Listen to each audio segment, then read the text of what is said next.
Hare Krishna. Hope you're doing well. You may have heard I've got COVID. It's been this is the third day, so I'm just resting at home. But I'm looking at this beautiful book by Narayana Devidasi. It's like an illustrative book on the Bhagavad Gita. It's so beautiful. It's well written and lovely pictures, and it basically makes it easier to understand the Bhagavad Gita. And I'm just going to go on to chapter 7, because one of my favorite chapters of the Gita is chapter 7. Because people get confused of who is the Supreme Personality of Godhead. They get confused.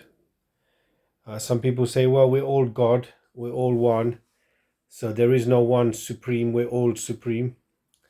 Some people say Lord Shiva is the supreme.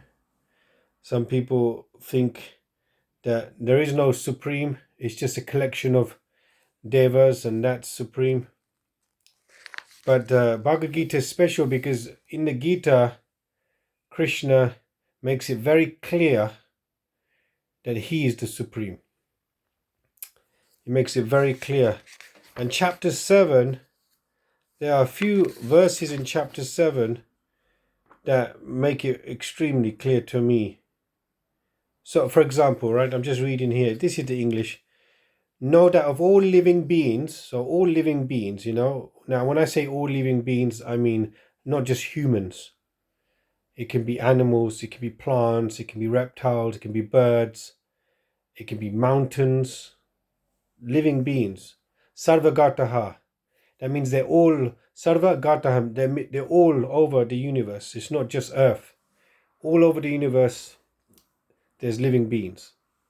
So, know that of all living beings, I am the original seed, intelligence of the wise and power of men of mighty deed. So basically, I am the original seed. Krishna is saying that. Let me look for another one that Krishna says. Give me a moment. Those who will not worship me are lower than a fool, materialistic, atheistic, learning nothing in their school. So basically this, the author of this book has basically written the Bhagavad Gita verses in her way to clarify what it means. Those who don't worship Krishna are basically lower than a fool, materialistic, atheistic, learning nothing in their school. Another thing Krishna says, as super soul in one's heart. So Paramatma means super soul. Basically, in everyone's heart, all living beings, within the heart region, there's the soul, which is you or me, the soul, spirit soul called Atma. And then next to the Atma is the super soul, Paramatma. So as super soul in one's heart, I make his faith steady so he can devote himself to his favorite deity. So you may see people, they may worship different personalities, different devas, different deities, but Krishna is within the heart fulfilling the desire of that person. So Krishna is saying, I'm fulfilling that desire to allow that person to fulfill the desire of worshipping that deity.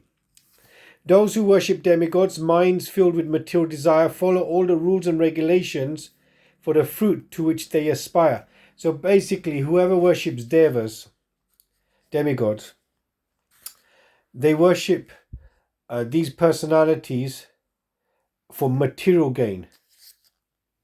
They're not worshipping pure. They're worshipping for something in return.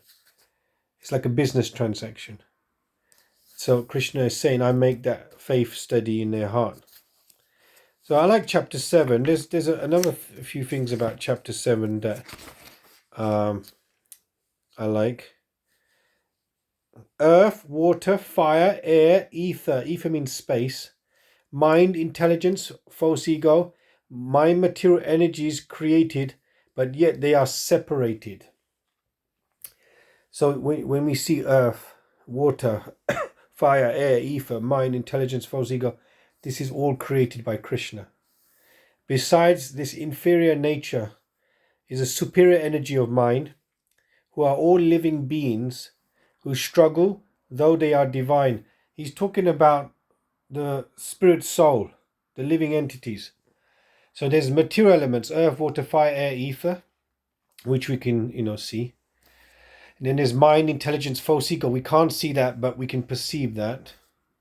It's not tangible, you can't touch it. But there's a spiritual energy of mind, Krishna's saying. It's hard to focus when you're not well, sorry, which is divine. And that comprises of the living entities, the spirits. Anyway, I'm going to stop there. I've said enough.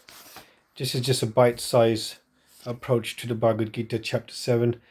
Feel free to send your comments. You know my number, 07856 733 464. Please pray for me. I've got COVID. I need to survive. I'm diabetic too, type 2, so it's not a good combination. Anyway, Hare Krishna. Hope you're doing well.